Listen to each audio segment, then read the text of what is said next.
How did we end up with Donald Cerrone as your opponent? You seem to have many options. Why him? Well, I said I'd fight him, right? I mean, me and Donald have had a history, a long history.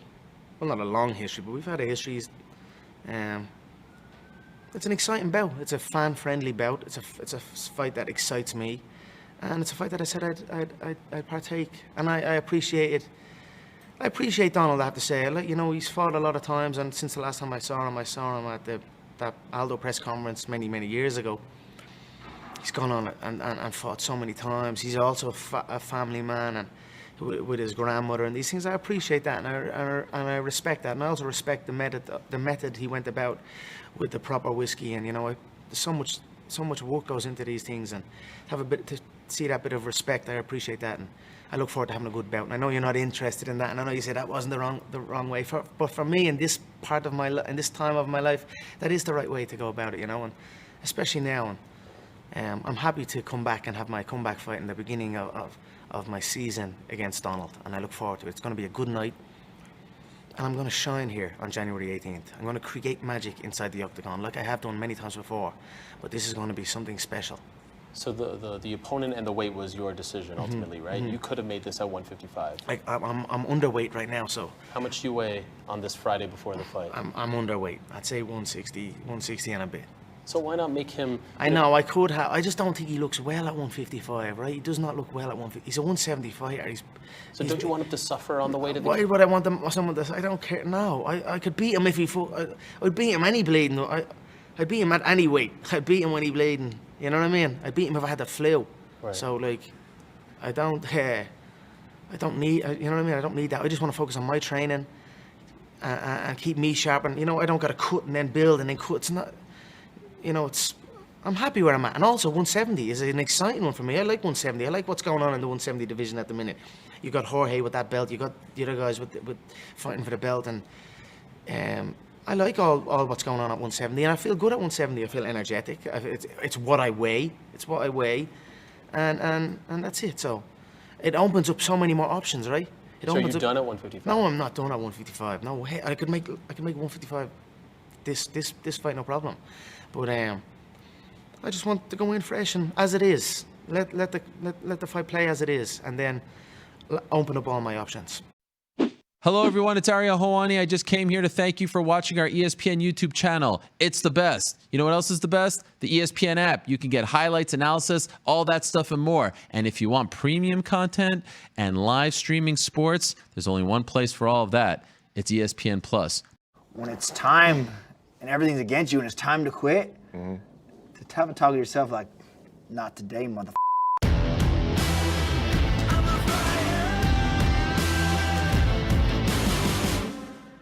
Cowboy? Fun fight week, Cowboy versus Conor McGregor in Las Vegas, huh? Yeah, I mean, I think the only place that would probably trump this would be in Dublin. Yeah. Pretty cool, but we're on U.S. soil in the greatest city in the world, so Yeah. I love it here.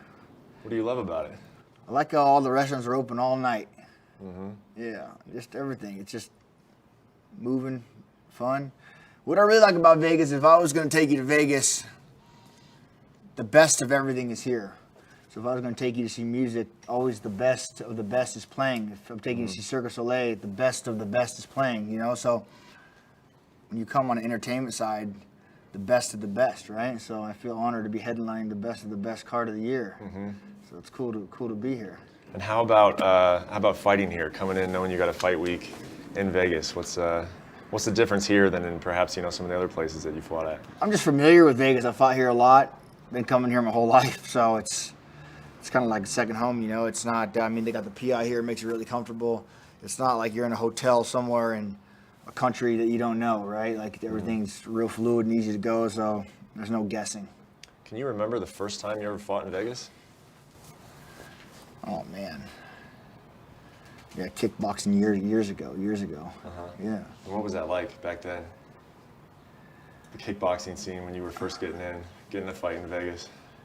It's everything it's hard because you want to live Vegas and enjoy Vegas, but you got to pull it back until after, right? So it's It's a lot, man. It's Vegas is kind of overwhelming, but now we're different. We bring the bikes and we hang out and we stay off the strip and we, you know, we do the resident lifestyle instead of the coming in for the weekend lifestyle. I was gonna say, I bet the kickboxing days didn't quite look like this. No.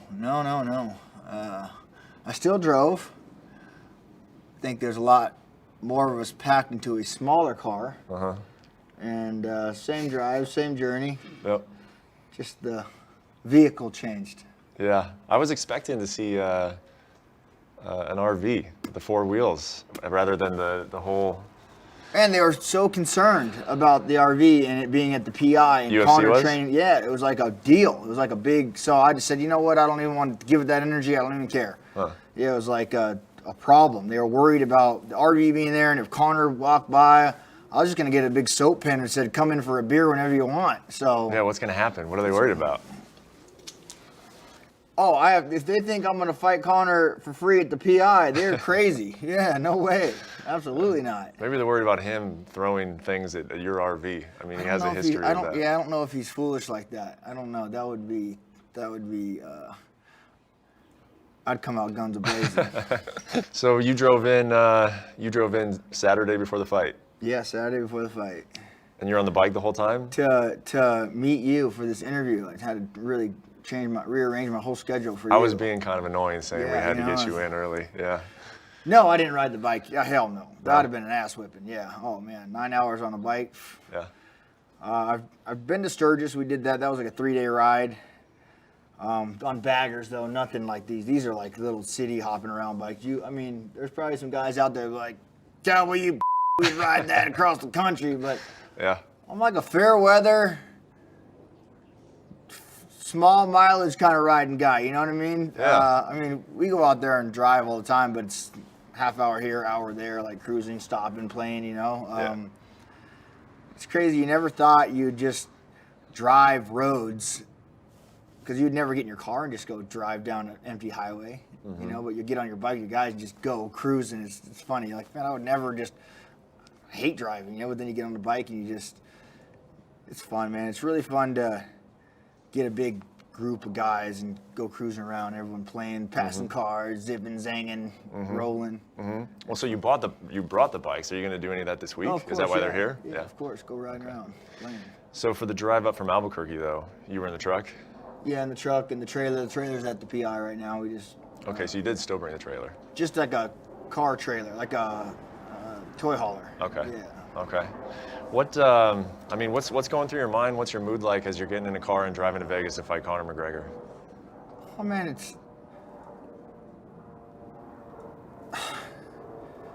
I've been in this game a long time, man. So everyone wants to talk about this is the biggest fight, but every fight's the biggest fight, right? Your next fight, the fight I just had was a title eliminator fight. You know, that was the biggest fight.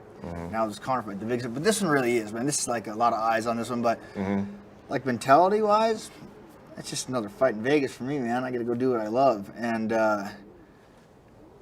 we do the same thing. If it was summertime, I'd have the boat. You wouldn't be getting this interview because I'd be shredding leg meat right now. Yeah. Or we'd be talking on No, the we back lucked of the boat. out. It's January. Yep. You know, so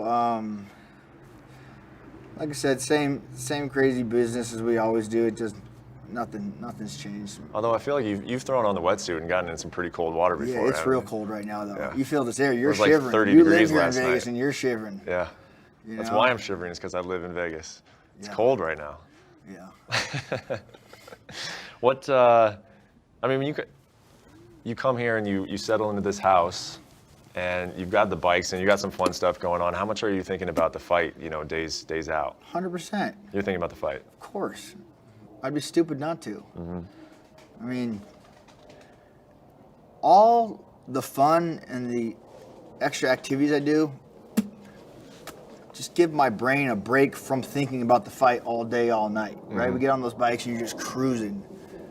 We get on the lake and we just play. We get on the snowmobiles and it's just like a reset, because it's constant grind and training and thinking, you know, you gotta I have to anyways give my mind a break. But yeah, I don't overlook Conor. I don't look past Conor. I don't not think about it. Like, no, this is just something I do.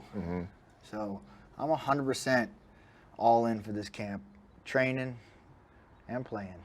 Did you find this one, because like you said, I mean, you've had over 50 fights now, so there's a sense of familiarity to it, of course. But like you said, with the eyeballs on it, and Conor is he just represents something right now that everybody's just so damn excited to just see this fight. You know, I mean, did you feel that energy, like even in camp? More just good energy on my camp, like good morale, joking around, playing around, like there wasn't any bad time. So to me, that was more important than the energy for the Conor fight. But I mean, like I said, this is the fight everyone wants to see. I have a front row seat. I got the best seat in the house, man. Yeah. So as a fan, I'm pumped. I asked you last year, like almost exactly a year ago, you had beat Alexander Hernandez in Brooklyn. And we were talking about Conor potentially being next, and you said, you know, we'll go to Vegas, we'll sell it out. It sounds like a great time. And then I asked you, do you think it happens? And you said no. And you were right initially. And then you went on, you know, and you picked up another win against Ally Kinte, but then you lost your last two. I mean, were you surprised that this fight then circled back and you got it to start off 2020? The talk of Conor and I has been there for a while. It's just think about the timing, you know, him wanting to make the comeback. Yeah, no, I'm not surprised at all. I think, you know, we're still at the top of the list, man. You know, I lost to a guy who's probably going to be fighting for the title, and my stock didn't go anywhere. My ranking, you know, slipped a little bit, but I'm still at the top of the chart, man. You know, it's like everyone wants to say, "Cowboy, you lost too," and hey, man, I did, but I got in there and fought my ass off, man. You know, it wasn't a lack of try, and so. It's gonna be fun, man. Do you think Conor would have picked you if you had won those two fights? Or do you think maybe he looks at you and says, you know, maybe Cowboy, after coming out that knockout loss, this is the time to get him? Do you think that crosses his mind? Well, I mean, he's coming off losses as well. So I don't know the inner working or the mentality of what Conor's thinking, nor do I care. He drew the short straw and picked me, so hey. And he picked you at 170 pounds. What do you make of that? Yeah. Hell yeah. I'm Oh, yeah. Yeah. Yeah, I'm to cut weight, happy. I'm not a big 70-pounder, so it's not like I'm going to be in there just dwarfing this dude, you know? It's not like he's, like, everyone thinks, oh, he's a 45er, he's just going to fight you at 70. Like, nah, we're probably going to be close to the same weight, you know? Yeah. I'm going to have a couple pounds off, you know? I'm sure so is he. So it just makes, we're allowed to eat and enjoy this week. As opposed to, like, 55 for me is tough. I need 65. Yeah. Yeah, 55 is brutal. Maybe you guys should have done 65. Maybe this should have been the 65 fight. Hey, you know, should have. As far as how it could impact the fight, I mean, you kind of got into it a little bit there, but just that little bit of extra weight. I mean, you are the bigger guy, and I understand your point. You're not that much of a bigger guy, but do you see it as he's giving you a little bit of advantage by going at 170? Or maybe he didn't want to cut weight either. Certainly possible. You know what I'm saying? Maybe he didn't want to go through all the bullshit of struggling, and maybe he wanted it easy as well. I mean, he's the one who said 70. I was like, okay, I wasn't like rallying for it. I was gearing up to make the cut to 55. So who knows? This is the first time you've ever headlined a UFC pay-per-view, which seems pretty remarkable to me. Does that mean anything to you? I didn't know that, so thanks for bringing that up. All right. No, I don't care. Nothing? No, nothing.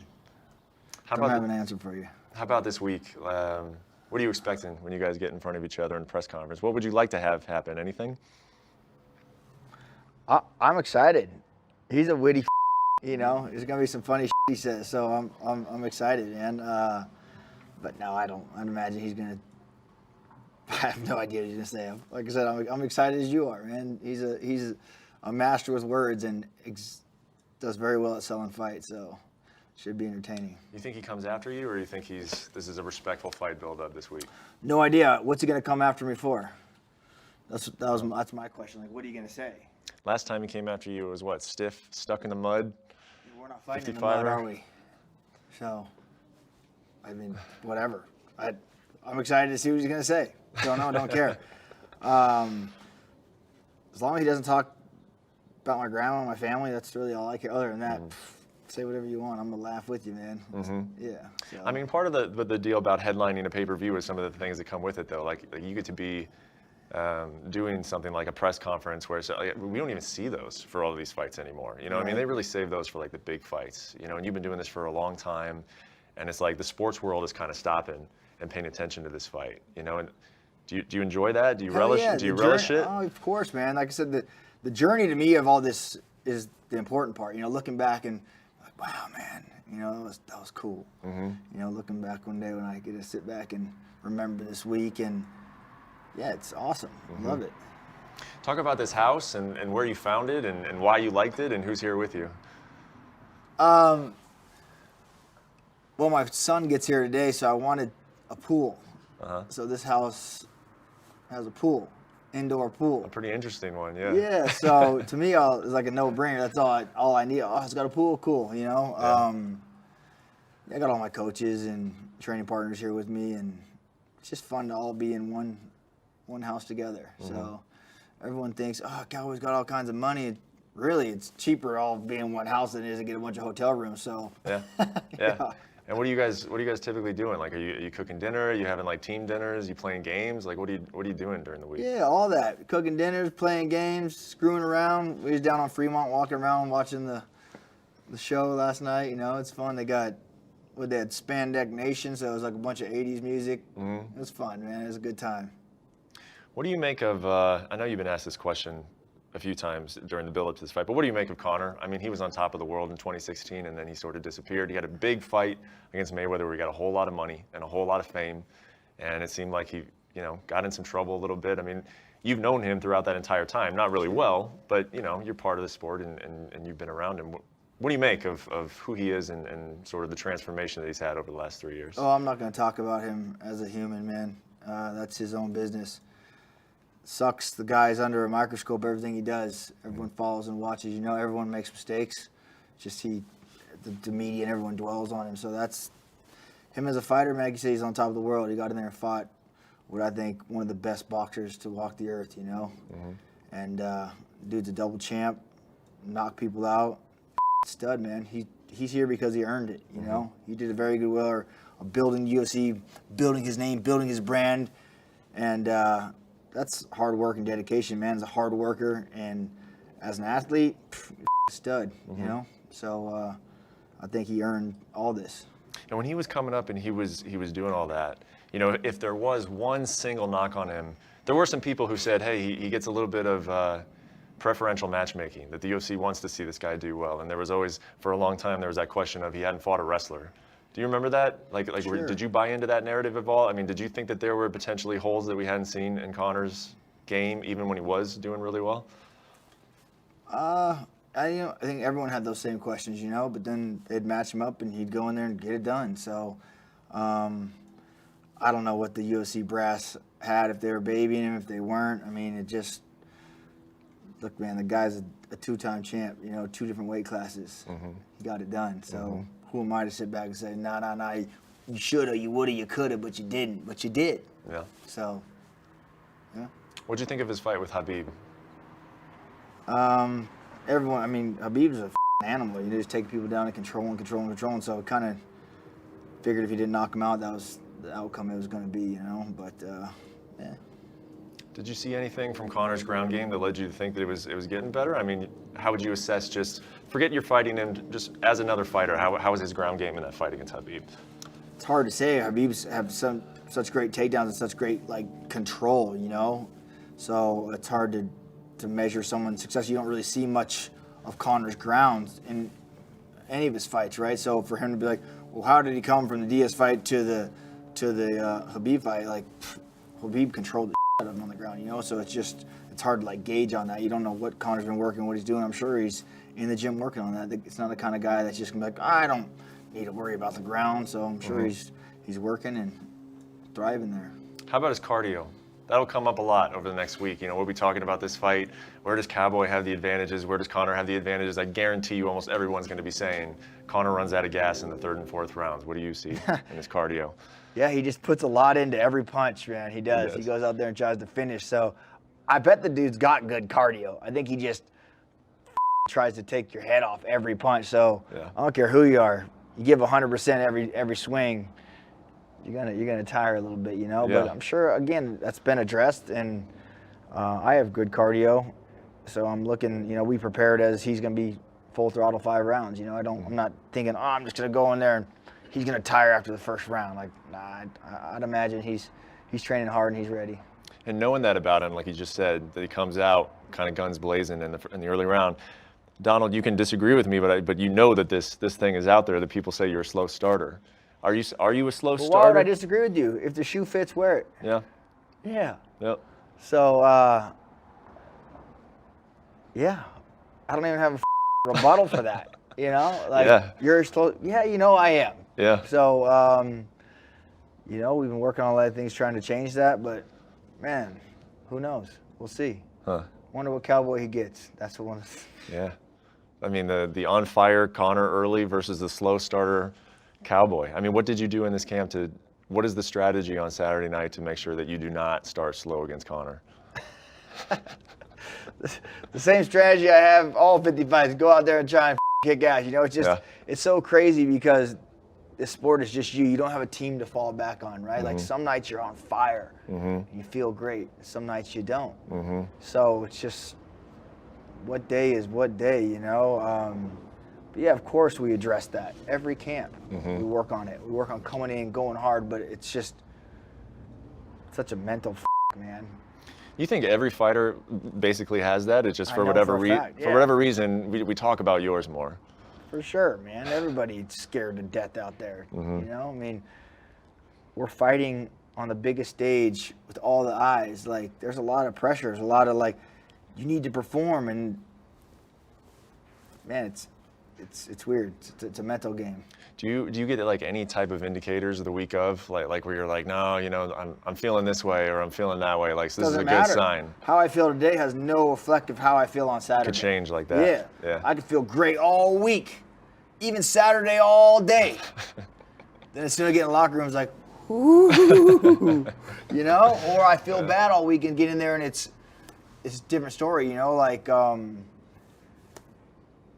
that's a crazy mental game, man, and working with people trying to figure out how we can overcome all that, you know. Sure, strategy, we're trying to figure it out, but do I have the magic answer? No. Do I feel good? Hell yeah. Right now, today, right now, let's go. Saturday, I tell you, let's go. I don't know. I don't know how I feel until I'm there. So. Well, how do we know? Like when we watch you walk out of the tunnel, what's a good sign? Like if you're smiling or if you're serious, like yeah, but am I faking fire it? in your eyes, like how will we know? It, you know what I'm saying? Like who knows, man? I have a feeling it's gonna all be all right, man. Yeah. I'm excited. Yeah, this is like a fan's dream fight. Like I said, I got the best seat in the house, so I think I'm gonna be super pumped. Do you feel like, you know, and this is a question that the journalists always ask fighters is like, oh, you know, what kind of pressure do you feel? Do you feel more pressure because it's this or that? In a weird way, even though this is a massive fight, I would say that there's a potential that there's not much pressure on you. That this is just a fun fight. You ain't trying to get a title shot after this. I mean, it almost reminds me of like Robbie Lawler. Sure. Where it's just like I'm gonna have a fun fight and live with the results. Is that how it feels going? Oh, absolutely, man. This fight. Like I said, with all the build-up, all the pressure, it's just this is a fun fight for me. I get to go do what I love. And yeah, at 170, thanks. You know. Yeah. So this is all the way around a good time. Yeah. And this is what I love. It's like a sickness I have, you know. So fighting to me is, I love every bit of it.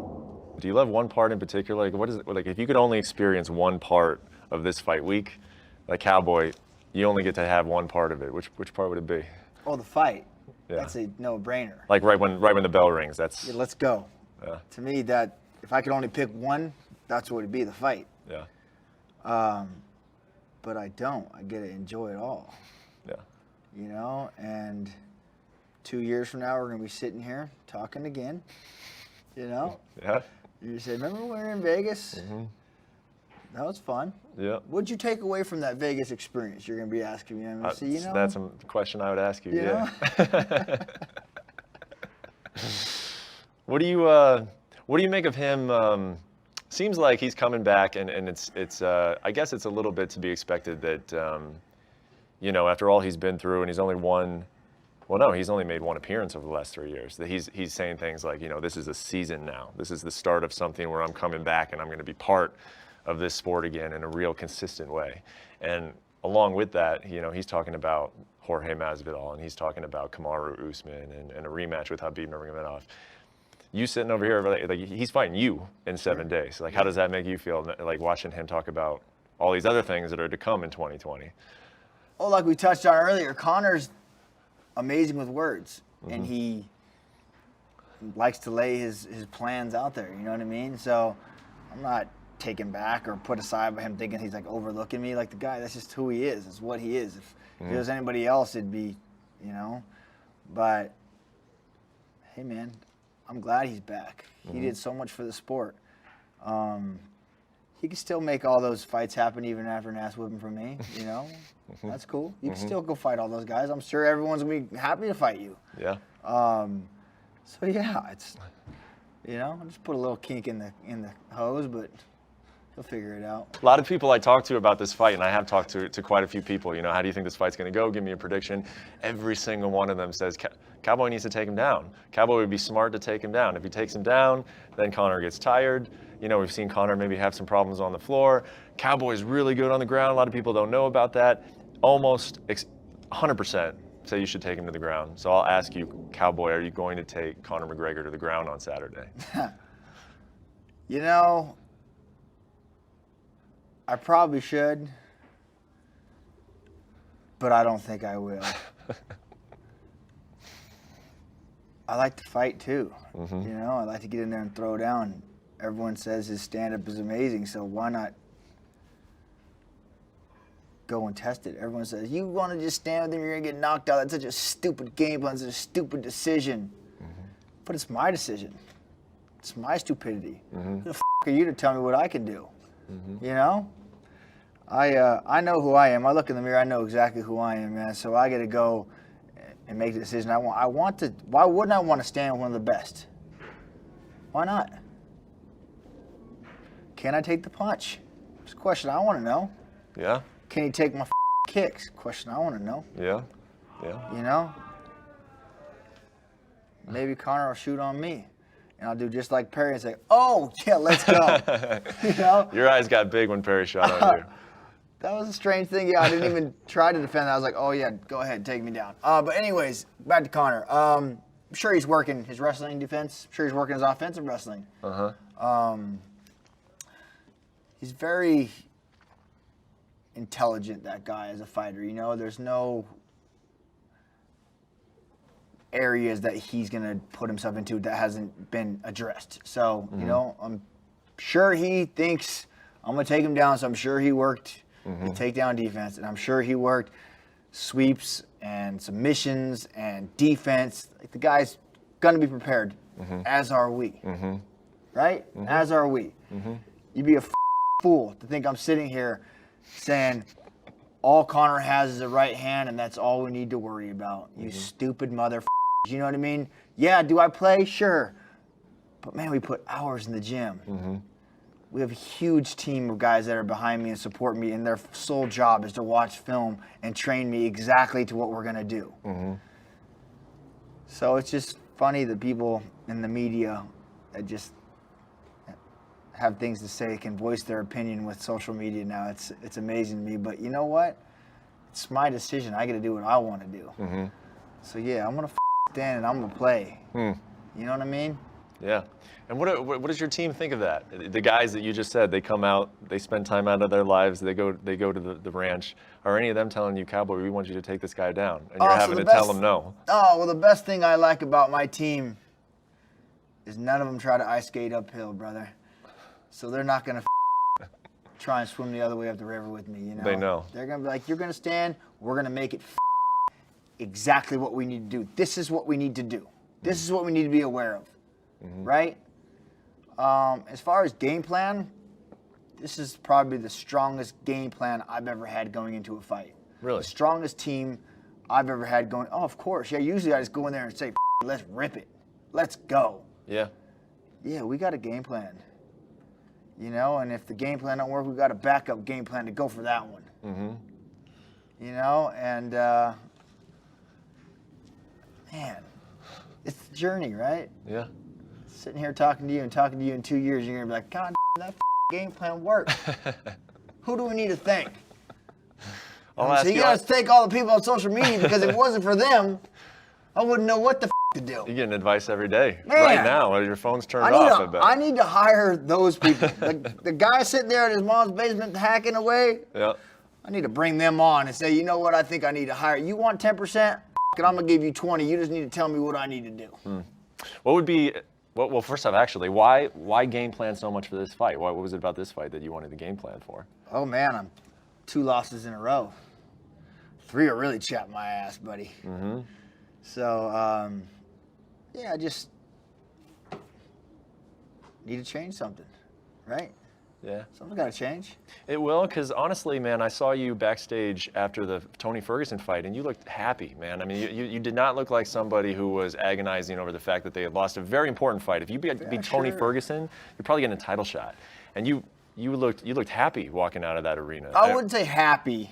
Wasn't happy, but I fought. I got in there and fought, you know, and unfortunately the judges called it, which is probably thank God, because I couldn't even see out of the eye and my depth perception was pretty bad. So one more round of fighting Popeye would have been a little rough, you know what I mean? Yeah, it'd have been tough.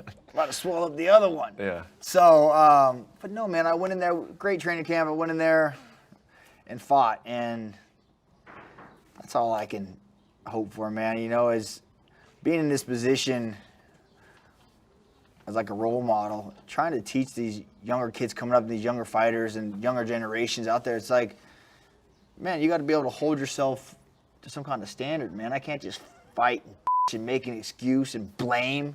Mm-hmm. Oh, man, I went in there in a sporting event that I love to do and got to do exactly what I love. It didn't go my way. Mm-hmm. Yeah, the referee called it. Hey, I'm happy, man. It was fun. I enjoyed it. Yeah, I slipped down the ranks a little bit. Whatever, I'll be back. You're back right now in January fighting right Conor McGregor. I'll ask you, got only a few more questions left. What would be, is there an ideal way to win this fight? I mean, is there a way where you close your eyes and you say, man, that would be the perfect way to win this fight? Oh, yeah, knocking Conor out would be the perfect. The head kick, the cowboy head kick, is that what it would be? Yeah, cowboy head kick, cowboy right hand. You know, really, to me, like a battle would be more fun to me, you know? Yeah. Like throwing down, fighting my ass off, torn, bloody, battered. You know, then I can go home to my wife. I wouldn't be a knight in shining armor, I'd be a knight in battle-tested armor, wouldn't I? To me, that's a little bit better. Sounds terrible to me, but Yeah. you seem to want it. Yeah. I love it, man. I love it. Yeah, when you're in that fight and you get those punches and you have to have this talk with yourself, that's so cool. When you're like, you bite down like, oh, hell no, right? To me, that like really lets you know who you are as a man, like lets you know who you are inside. And that's the message I try to teach and show and grow with the world. Like, you know, like when it's time and everything's against you and it's time to quit, to have a talk to yourself like, not today, motherfucker, right? That's cool. Can you come up with like what was like one very good example of you doing that?